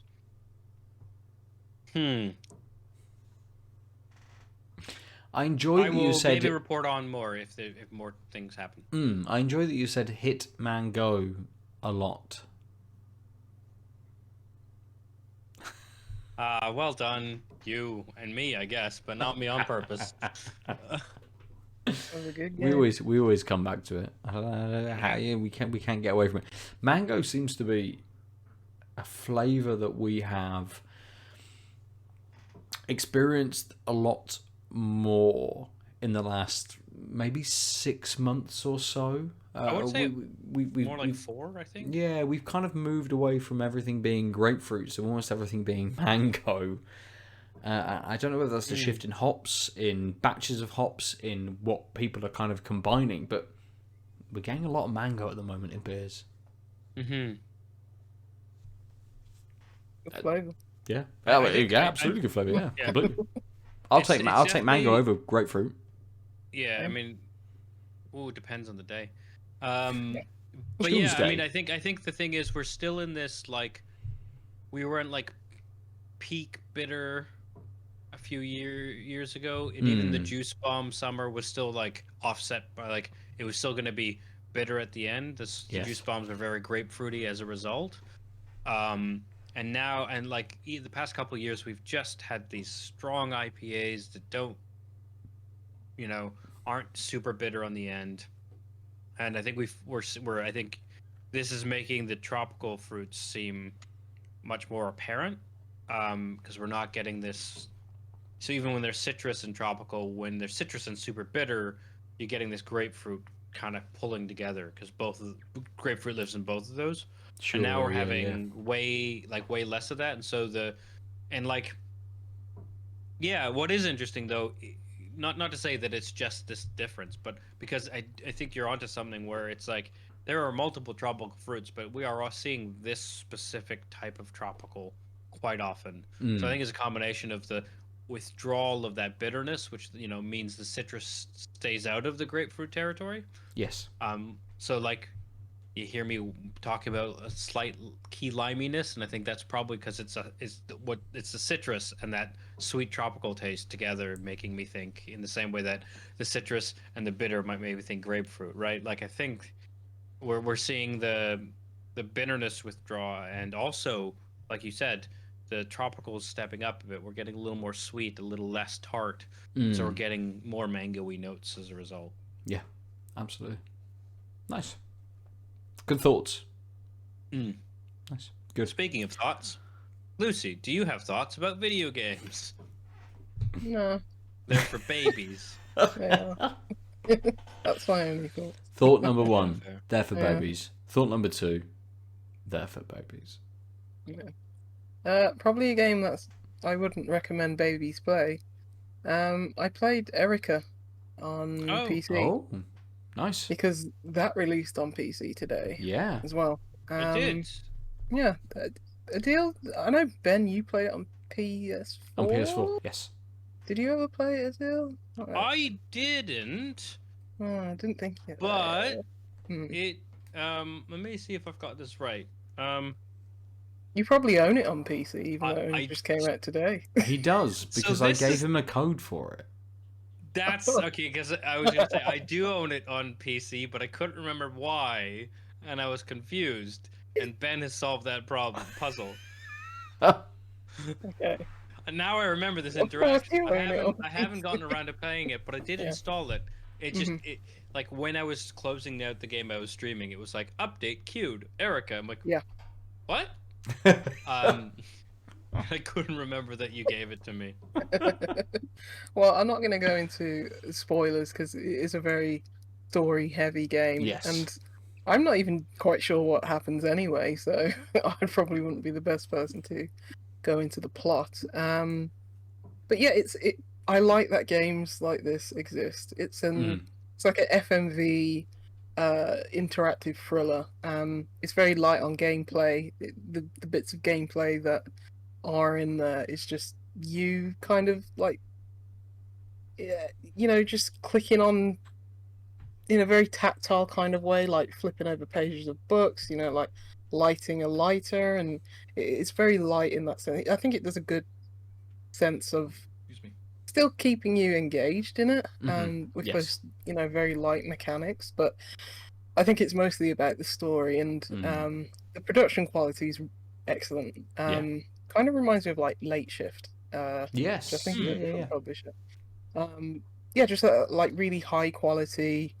I think this is even better quality than like Late Shift. Like really high quality, well filmed, well, you know, like directed kind of movie. The story was weird. I mean, right off the bat, it starts off with like things to do with like the occult and stuff like that, and it just gets weirder from there. So I'm not sure if I was, you know, overly, you know, convinced and you know, bowled over by the story, but I it's one of those. It's one of those where it's like, yeah, I sat aside 2 hours and I was just like, I just want a nice, well, not nice, but like breezy experience where I'm not having to do much. Yep. It's sort of like, okay, Telltale's gone now, Yeah. so you know, I want that kind of experience, and yeah, it kept me engaged. So even though if you know, after all my choices, and at the end of the game, I'm thinking, okay, what was that story? Didn't quite understand what was going on here, and why do characters not like react in the way that, you know, I'd expect them to, and stuff like that. But I was engaged for the time that Absolutely. And I was playing it, and I imagine, you know, there's tons of different variations on what you can do. So having to factor that into a cohesive story is easier said than done. So I wasn't too, you know, I wasn't too heartbroken over the fact that it's like, okay, there were kind of some plot holes, if I really, you know, stay to look at it. So it was just a game where it's like I enjoyed that experience for the 2 hours. It kept me engaged, it kept me going, because I pretty much played it in one sitting. Oh wow. Okay. So yeah, so as I say, even some people may not be convinced by the story, you know, when the credits rolled, but that was the same for me for like Late Shift. I was just like, why are these people? Why anything? Why are these people why are these to... the two decisions? Yeah. Why isn't the decision just leave? Go home, yeah. Just be like, nah, I don't think so. Yeah. I think what Erica does well is it has you kind of question those decisions. So when I played with Kim. It's a PlayLink game, so we were making decisions kind of on the phone through the PlayStation and stuff. So we a decision would pop up, and you'd be like, "Oh shit, which one should we make? Both of them seem interesting. Let's pick this one." And we picked it. It played through a little bit, and we were like, "Oh, I wonder what would have happened if we had have picked the other thing." Like, it's intriguing enough that it makes you think, whilst you're playing, at least makes you think, oh, I wonder what that would have done. I wonder where this would have taken us. Would we have missed this? Would this have happened instead? And I think this is absolutely, you know, any of these games are a game to play with another person kind of by your side. And Aadil, when you actually play this, play it with someone, right? Yeah. Okay, good. Because I think that's a really good way of doing things. Like, it is timed in those decisions, I think, so you have to be quite quick in making that judgment in what you're going to do. But it absolutely builds then conversation, and it's the same as a movie. You know, characters will make a decision, and you'll sit there and go, why did they do that? Why didn't they do this? And you'll have that kind of conversation around that. And so when something happens and you see the consequence of that, you then have that conversation, like, should we have done this? Should we have done that? Will that then affect the next decision that we make in that story? And I think Erica does that very well in kind of leading you and then making you sort of second guess what you're looking to do with that. Yeah. As I say, very engaging. Like, I kept wanting to go deeper into that story. And yeah, just the production quality is fantastic. Yeah. So. Yeah. So it's in that same category of like Until Dawn, in the sense of it doesn't work nearly as well by yourself. I think Until Dawn's just a fantastic game anyway. Whether you play it solo or with other people, I love Until Dawn, so I wouldn't want to compare. I wasn't exactly as infused with Erica than I was with Until Dawn, because Until Dawn's just very stupid. It perfectly toes that line. Yeah, Well, having that stupid teen pulpy kind of yes. horror Until cabin in the woods Dawn. thing. Until Dawn is just like a slasher film. Yeah. And Erica is more like a slow burning thriller. Right. Yeah, it's more thoughtful. It's got more. I mean, it deals with things with like the occult and mental health, and as you say, it's much more serious. Yes. than Yeah. I'm surprised that so on the surface you would think slasher film, bubbling thriller. You would think play by myself is okay, play with others is better. But you're actually, as you're saying, the inverse, which I find interesting. And this is it's because the genre doesn't speak to the game as much. But what you're saying is, I think Until Dawn's fantastic with other people as well. I think however you play that game, it's a really good experience regardless. Yeah, like I said, I don't think it's because the genre doesn't tell anything. But I was surprised given my preconceptions about the genres and like watching a horror film with your friends versus a thriller and like how much you get out of that. But obviously, it ain't watching the film; it's playing the game. And there's more game to Until Dawn. Yeah. So. Yeah, cool. Yeah, that's Erica. I won't say much more. And I haven't been playing that game that you gave me because I haven't had a chance to play it with someone, and that's why. It's not that I've thought about it. Yeah, because I was thinking this would be good to just play with somebody else, but I wanted to play it before it came out, not to throw shade on you. That's fair. Yeah. Is it so you said there was timed interactions? So there's time decisions. So there's points, like a thriller movie. So there's a point. So again, it depends on the decisions that you make. So I remember there was a point where I decided to investigate like a back room or like a security room or something like that, and then there was this kind of pop up like, "Hey, someone's coming. What are you going to do? Will you hide or will you confront them?" kind of thing. Because I felt like I just stood there staring at things for so long.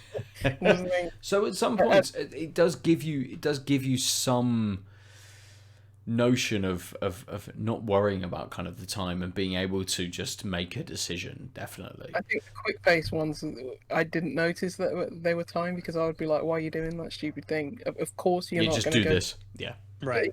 Of course, you're not going to go to the murder house. Of course, you.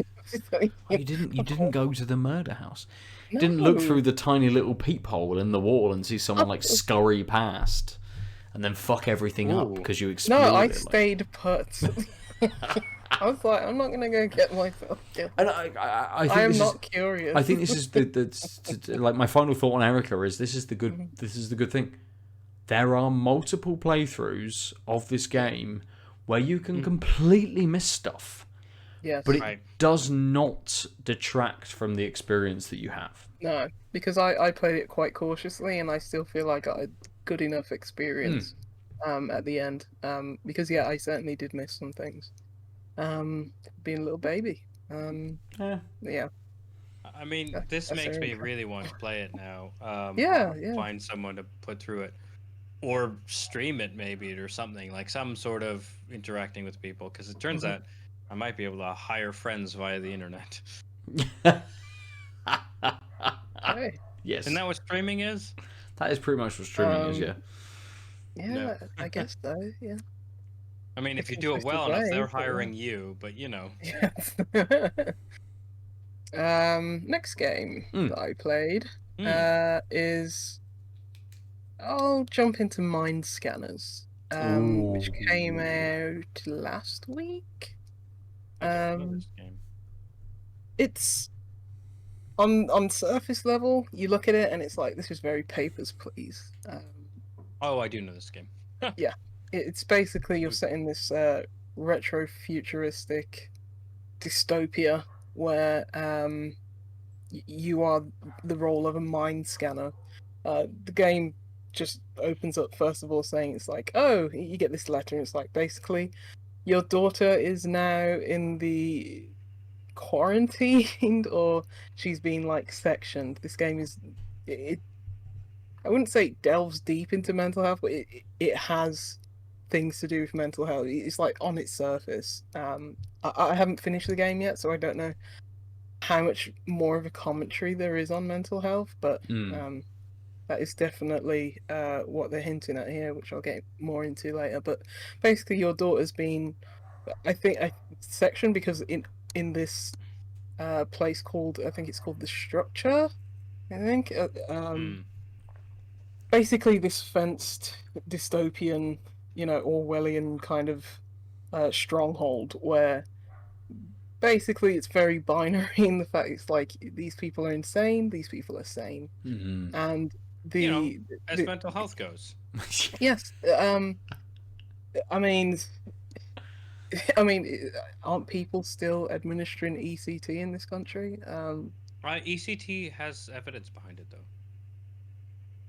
It does, but it also doesn't. But that's what I'm saying. But I'm just saying, like, what kind of conversation ECT... are we getting into? Hang on.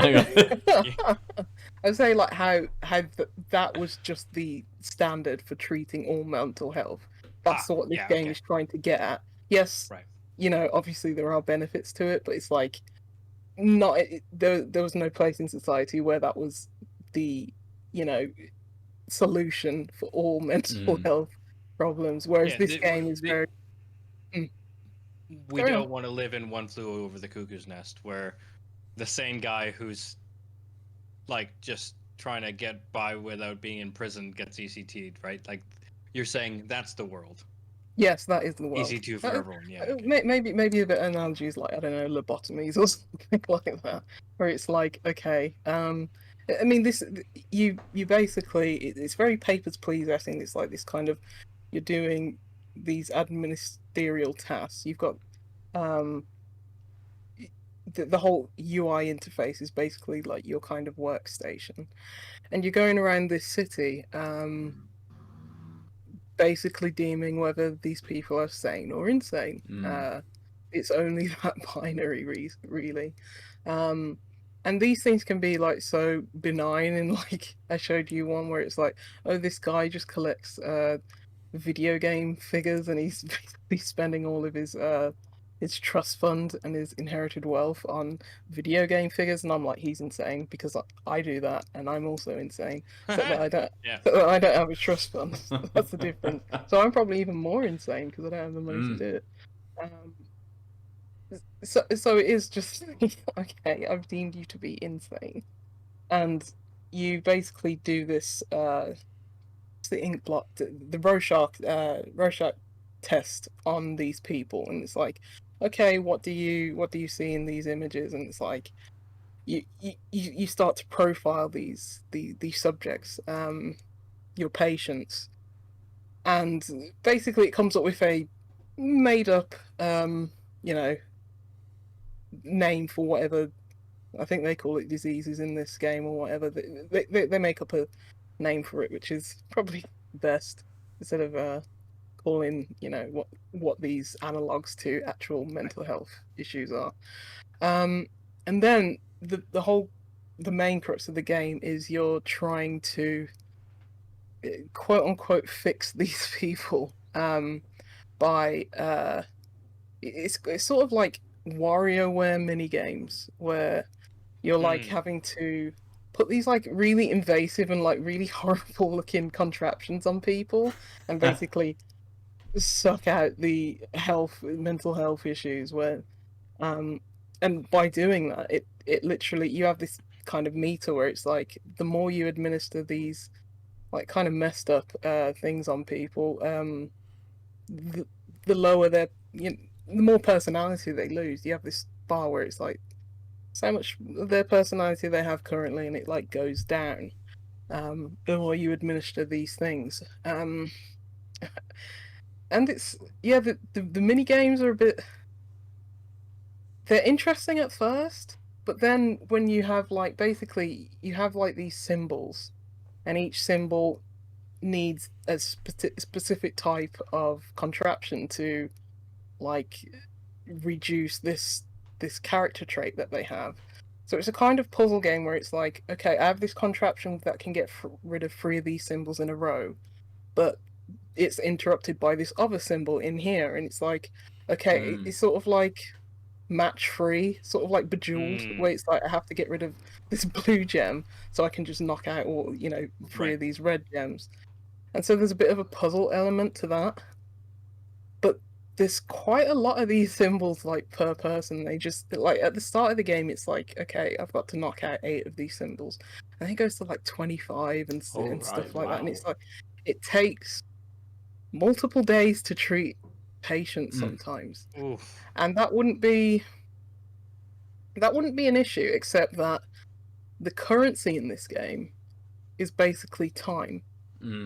So each day, I think you have this like little egg timer symbol, and I think it's like 200. And having to travel to patients, that costs time, that costs currency. Developing new of the contraptions to treat people, that costs time, that costs money, actual money. And like at the end of each day, sort of like Papers, Please, you have to pay like rent. Like I think it's always seven, whatever their currency is. And so it's this kind of balancing act of I need to make enough money. Treating a patient is like 15 of the currency, or it's 15 of the currency. I need to treat enough people in a day so I do not get evicted from my house and basically game over. So it has this other kind of level on top of Papers, Please, which was situated in one location. You got through as many kind of things as possible, and the amount of information you were given and the difficulty of determining those people kind of ramped up with the amount of stuff you had to kind of filter through. This sounds like it has that extra layer on top where you're having to manage your time as well. Like, I go? Does it give you choices? Is it like, can I go and visit this person, or can I go and visit this person? Like, this person's only this far away. This person's only this far away, and that kind of thing. Absolutely, but all these people so far have seemed like very far. Like 80 credits just like gone on the travel. Yeah, and like if you're having to deal with them the second day, you still have to go and travel to them. So it's more incurred costs. So I'm not sure I like how that's balanced, especially when you're only getting like through, because of the times running down, you only get through like maybe one patient a day. And I think that won't be a problem as long as, I've seen enough different characters. But doing the mini games over and over and over again, some of them are very like tactile, and they feel that they don't give me that sense of joy as sort of like nuts early on in this year when you're like using all this analog tech. It doesn't quite give me that feeling.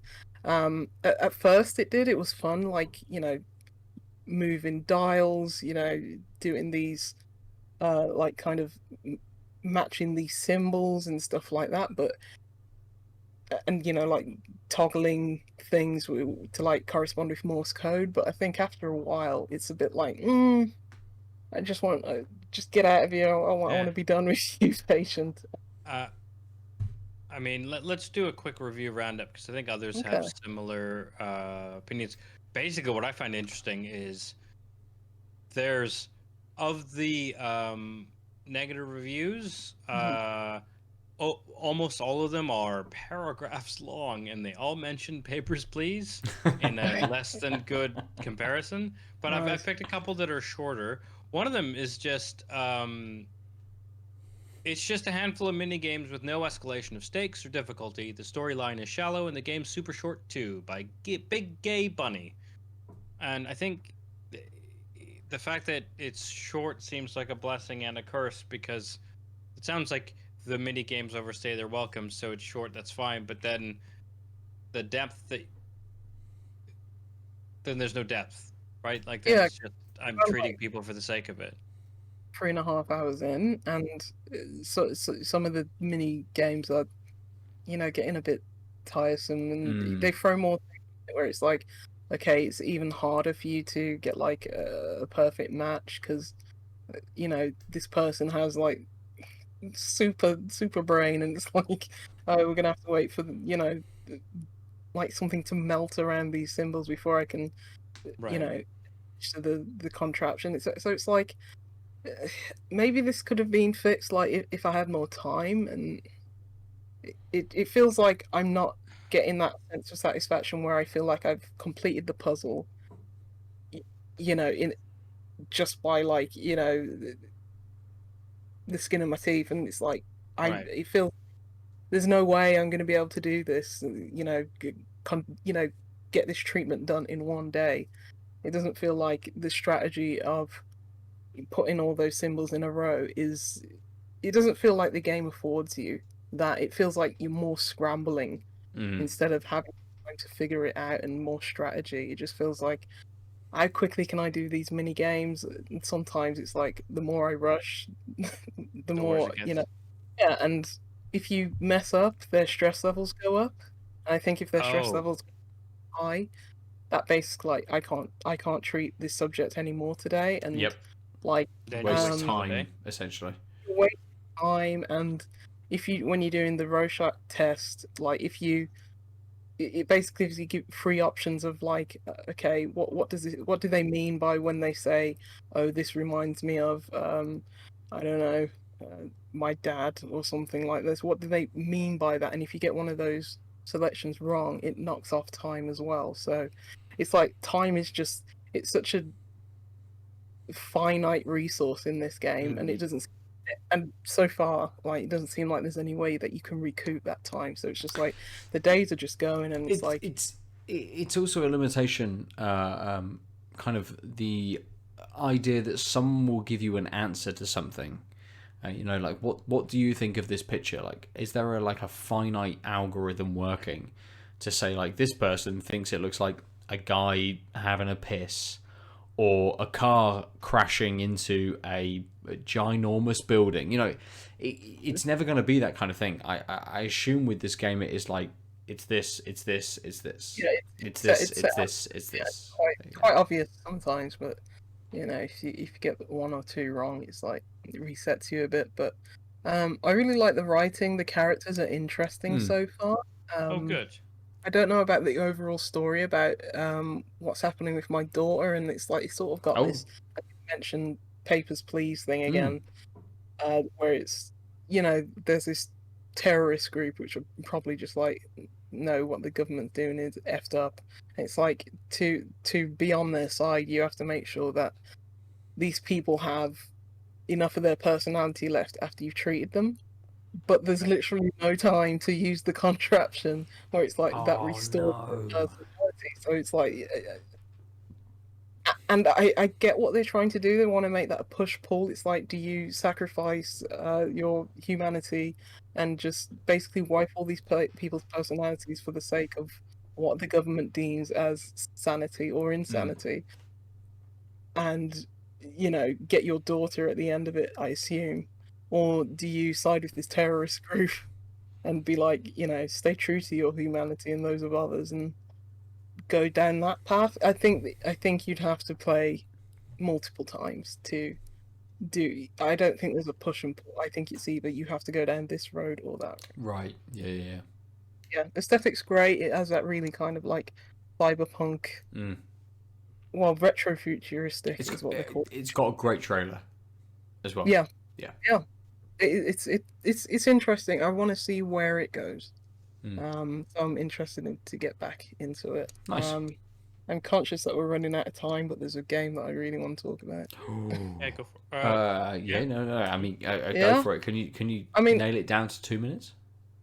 Yeah, I can speak about it more next week, if anything. Cool. It's more a PSA. Just go play Strangeland, which is game from Wadget Eye Games and Wormwood Studios.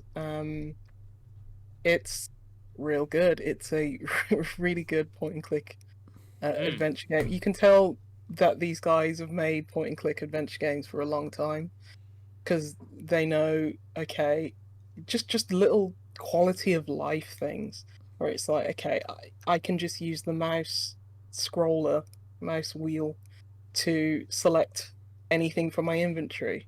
I don't have to like press I or scroll. You obviously can do that as well, but it's like I can just scroll through my inventory on the mouse wheel. I can double click when I just want to transition into the next screen. I don't have to see my character walk all that way. So There's yeah, a hint like system in it that. where you can literally dial somebody, and the the the hints are cryptic still, but it doesn't feel like you're just cheating. It doesn't feel like you're just looking up a walkthrough. Because I play pre-release, and it's like sometimes I did be like, what do I do now? But yeah, it gives you a decent hint system, so all great quality of life features. But the conceit of the game, the setting is you're basically in this Groundhog Day kind of loop where you die and you wake up in this really messed up looking circus, which it's got such, like grotesque and the aesthetic is it's got something some really else. disturbing imagery in it. So, and it's got a lot of themes to do, like religion, theology, mythology. Yeah, I really want to play this. Yeah, it's so maybe if you're not, it's something that like just dragged me into its world, and it's like I didn't want to leave it, and I just played through it like pretty much in 2 sittings, maybe. Because it is so compelling. The writing is fantastic. The pixel art is brilliant. It's so detailed in some areas. It doesn't even. Is it pixel art? It didn't, from what I kind of the stuff I've seen doesn't look like pixel art. I mean, it's pixels. When you look closely, it's pixels. It's just very highly detailed. It's not like 16-bit. It's just very highly detailed. Yeah, but art's fantastic, and and it has a director's commentary mode. Oh, nice. Which is really good. So I dipped into that after my first playthrough of the game, and just learning about the writing and the themes and the inspirations for the game. It's really fascinating, and I definitely recommend checking that out. It's one of my favorite games this year because at the end of the day, it's just a point and click adventure game as well. So, but the puzzles are really well crafted. As I say, you've got a hint system whenever you need help, but everything is in the world. Everything, like the dialogue from all these different weird and wonderful characters, you can, even though it's very strange and abstract in this kind of groundhog universe, all the puzzles still feel grounded. Well, most of them. There are 1 or 2. From what I've seen of it and what you've sort of said, it almost feels reductive to call it just a point and click adventure game, even though it is just a point and click adventure game. It takes such a different sort of aesthetic and stance on this, and from what you're saying, sort of like about the accessibility and things like that, it feels like it's kind of a point and click adventure game which has gone, we've done point and click adventures, but this is something slightly different. Absolutely. Whilst true to that core element of point and click adventure, we have tried to elevate this into something that we, not even something we enjoy, just to something different. Yeah, I think even at the start of the game, maybe, or maybe it's what I read on their website, but they say that they make like graphic adventure games where it's like it's a little bit more adult. It's the themes are very very heady, very philosophical, but it still retains the structure and the identity and DNA of a point and click adventure game where you do have an inventory. You are combining items. You are going through dialogue trees and solving puzzles and everything. So Yeah. Yeah, it feels like a grown up. Yeah. It's like the point-and-click adventure 1990s game. graphic novel to a comic book. Yeah, It's that absolutely. slightly mature, slightly in-depth version of the thing that everybody knows. Yeah, Mm. and this game is very much about, going through the same, loop. Basically, at the start of the game, you see this woman falling down a well, and you're like, "What happened to this woman? How can I save her?" With all these different loops, and I don't want to spoil the story, so I won't go into it much. But it deals with a lot of different and interesting themes, and that I really enjoyed. But Nice. yeah, the whole conceit and, the, as I say, the weird dark imagery and the it sounds weird, but adult writing. It's so well written. Nice. Yeah. Yeah. Pick up Strangeland.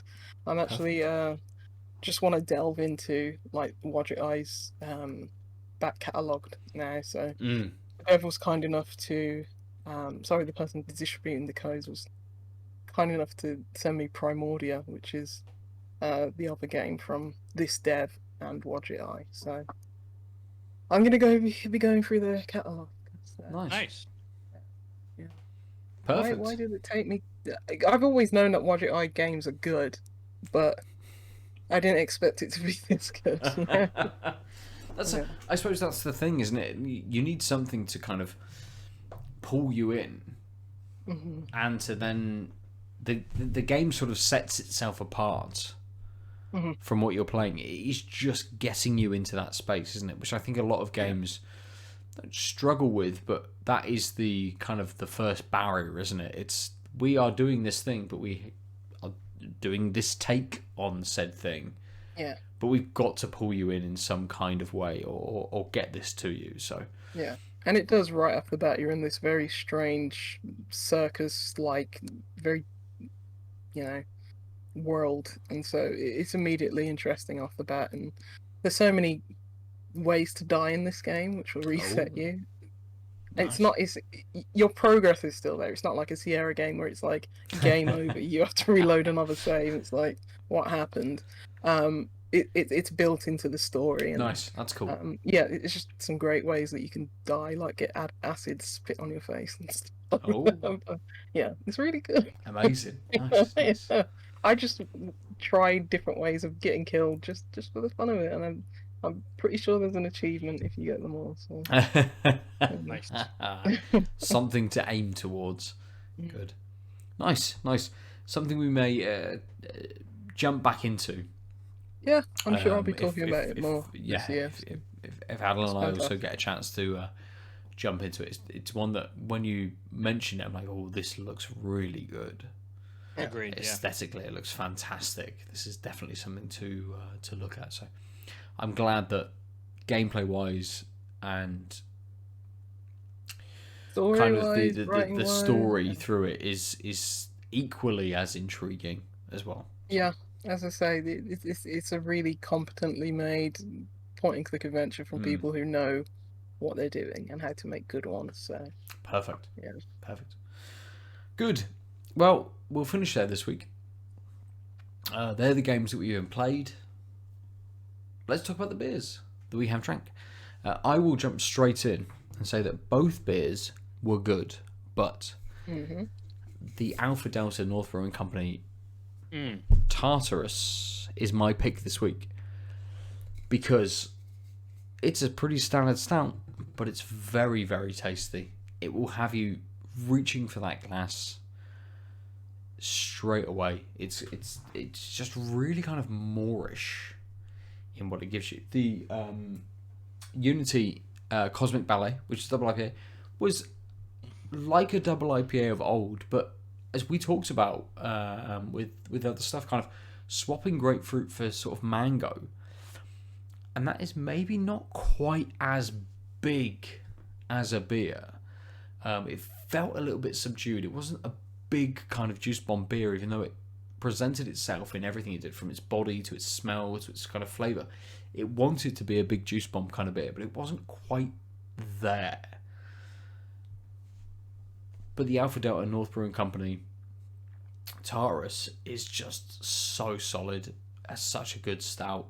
It gives so much. That oakiness, it's just there in droves. Little bit of that kind of vanilla on there as well. A little bit of sweetness with it.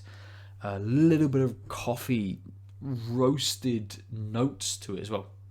Really, really good. I can see why Alpha Delta were picked by a group of people to be a chosen brewery to appear at kind of beer festivals. And I've had beers from them before, and it's always been very full in terms of its flavour from Alpha Delta. Very, very good at saying, we're doing this, but we're going to smash you in the face with it. And that they do that very, very well. So that's my pick this week. Aadil, how about yourself? Me. I like both these for different reasons. I like the duration because it has a couple of very distinct notes that are subtle, and they're not in your face, and it ebbs and flows like in an interesting way. The main tastes are just there throughout, and then so I was refreshing just to have a different point in the taste curve. Similarly, actually, the boundary was like, oh, what I really liked was just the burst of flavor at the beginning, and there was nothing wrong with the finish. I just was seeing that out more. And they're very similar. Look at them. They're very similar. So here's the thing. I love how much you love that. Yeah. Simple Hey, thing. look, I'm a simple man, and when I see things that look alike, I'm like, oh, those look alike. The boundary, you've totally distracted for what I was going to say. I think I would grab the boundary for a second beer.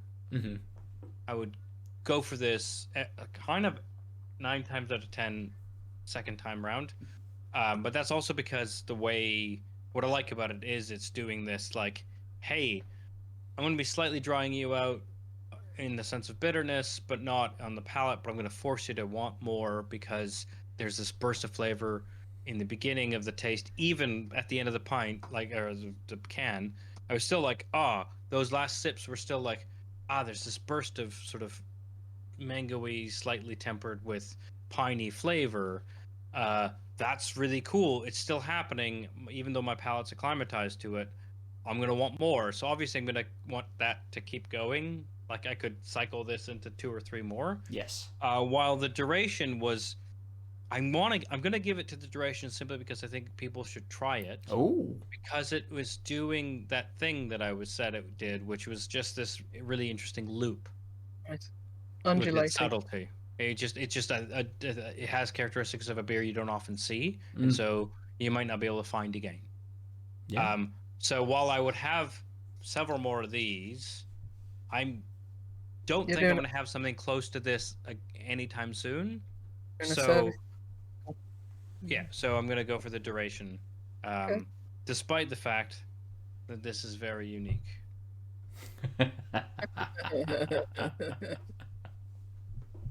What a perfect place to finish for this week.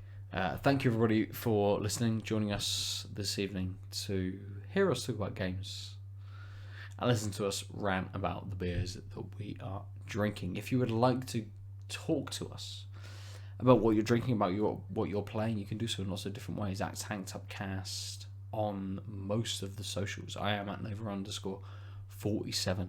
Lucy is at JuicyLuce9. Aadil is at the Omniarch. We inhabit lots of different places. If you want to play games with us, if you want to talk to us, contact us probably mostly on Twitter to get more information about where we inhabit and how you can hang out with us. You can join the Out of Lives Discord as well. We will drop a link somewhere for you to do so if you want to come and talk to us more about beer or about games, about the things that we have been playing, and to have more conversation around that as well. You can also go to outoflives.net. We are part of the Out of Lives network. I mean, we pretty much are the Out of Lives network. Plus a few of our writers as well, posting up their thoughts on games, on film, on TV, up at outoflives.net on the website. You can check out our YouTube channel as well, Out of Lives Network. I checked up a promo today about Dying Light 2 because they were kind enough to send me a little package with a few things in. So if you've got 5 minutes, go and check that out. See the stuff that I was sent. It's random, but you know, game companies, they send stuff. Yes. Yeah. Yeah. At least it wasn't a human head or anything. I mean, I'm fucking glad it wasn't. It would have been awkward if I'd opened the tube up and this human head had slid out of that as well. Isn't there a dev called Human Head Studios? There probably is. There's definitely. Maybe that's what they send. Let's find them. We should play their games, probably. But they are all the places that we inhabit. They are the games that we have played. They are the beers that we have drank this evening. Lots of stuff has gone on this week. Lucy, Aadil, have either of you got a parting comment for this week? I do. Go watch Castlevania on Netflix. It's real good. Oh, wow. Oh, I am nice. 2 episodes off of finishing Series 4. That's what I'm going to do before bed. Nice. It's good, isn't it? It's very good. I totally agree with Lucy.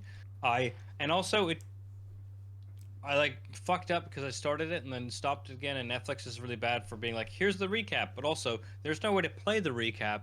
So because I started the recap and then stopped it and then I tried to go back, it's like, here's the beginning of season 4. I'm like, well, I wanted to watch the season 3 recap. I accidentally skipped it as well, but I think it does enough of a good job that you don't have to. Is what I think you can go to episodes and more, and it's in there. I couldn't find it, but I also didn't try that hard, Okay. and I didn't. It didn't matter. I remembered enough of it. Nice. It's fine. It's very good. I For should me jump to in. watch anime, it must be good. Yes, I completely agree. I've only watched season 1 of the Netflix Castlevania thing. No, so it's very good. okay, good. And I was very emotional at the end of season 4. So. Ooh, now I don't know what's gonna happen. We'll find out. That boy with his whip fucking dies or some shit like that. I'm assuming that you actually meant that you're a real big fan of Carmela, and I won't say more. Isn't it I don't Camilla? think you were. Yeah, whatever. I was trying to be quick so that I wouldn't, if Ben or others started to watch, they wouldn't remember my quip. Yes. Do what Lucy said. I have nothing else to say. Good. Oh, yeah, and the Wild at Heart video game. If you miss Pikmin, go play that. It's on Game Pass. Okay. Oh, nice. Yeah. Oh, it's on Game Pass. It's indie Pikmin. Some I'll solid. speak about it more next week. Nice. Some Cool. solid recommendations to finish this week out on. That's us. That's everything. We have been tacked up. Bye-bye. Ciao. www.outoflives.net